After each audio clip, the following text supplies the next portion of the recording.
ತಮಿಳುನಾಡಿನ ತಿರುವಲ್ಲೂರು ಜಿಲ್ಲೆಯಲ್ಲಿ ಇನ್ಶೂರೆನ್ಸ್ ಹಣಕ್ಕಾಗಿ ಮಕ್ಕಳೇ ತಂದೆಯನ್ನ ಕೊಲೆ ಮಾಡಿರುವಂತಹ ಘಟನೆ ನಡೆದಿದೆ.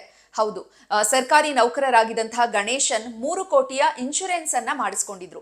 ಈ ಇನ್ಶೂರೆನ್ಸ್ ಹಣದ ಮೇಲೆ ಕಣ್ಣಾಕಿದಂತಹ ಮಕ್ಕಳು ಹೇಗಾದ್ರೂ ಮಾಡಿ ತಂದೆಯನ್ನ ಕೊಲೆ ಮಾಡಿ ಆ ಇನ್ಶೂರೆನ್ಸ್ ಹಣವನ್ನ ಪಡಿಬೇಕು ಅಂತ ಹೇಳಿ ಪ್ಲಾನ್ ಮಾಡ್ತಾರೆ.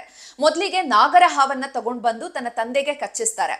ಗಣೇಶನ್ ಅವ್ರಿಗೆ ನಾಗರ ಹಾವು ಕಚ್ತಾ ಇದ್ದಂತೆ ಸ್ಥಳದಲ್ಲಿದ್ದವರು ಗಣೇಶನ್ ಅವರನ್ನ ತಕ್ಷಣ ಆಸ್ಪತ್ರೆಗೆ ದಾಖಲಿಸ್ತಾರೆ. ಇದರಿಂದಾಗಿ ಗಣೇಶನ್ ಪ್ರಾಣಾಪಾಯದಿಂದ ಪಾರಾಗ್ತಾರೆ. ನಂತರ ಮಕ್ಕಳು ಯೋಚನೆ ಮಾಡ್ತಾರೆ, ಅತ್ಯಂತ ವಿಷಕಾರಿ ಹಾವಿನಿಂದ ಕಚ್ಚಿಸಬೇಕು, ಹಾವು ಕಚ್ಚಿದ ತಕ್ಷಣ ತಂದೆ ಸಾವನ್ನಪ್ಪಬೇಕು. ಈ ರೀತಿ ಪ್ಲಾನ್ ಮಾಡಿ ಕ್ರೈಟ್ ಹಾವನ್ನ ತಗೊಂಡ್ ಬರ್ತಾರೆ. ಕ್ರೈಟ್ ಹಾವನ್ನ ತಂದೆ ಮಲ್ಕೊಂಡಿದ್ದಂತಹ ಸಂದರ್ಭದಲ್ಲಿ ಕುತ್ತಿಗೆಗೆ ಕಚ್ಚಿಸ್ತಾರೆ. ಇದರಿಂದಾಗಿ ಗಣೇಶನ್ ಅವರು ತಕ್ಷಣವೇ ಸಾವನ್ನಪ್ತಾರೆ. ಈ ವಿಚಾರ ಇನ್ಶೂರೆನ್ಸ್ ಕಂಪನಿಯವರಿಗೆ ಗೊತ್ತಾಗುತ್ತೆ.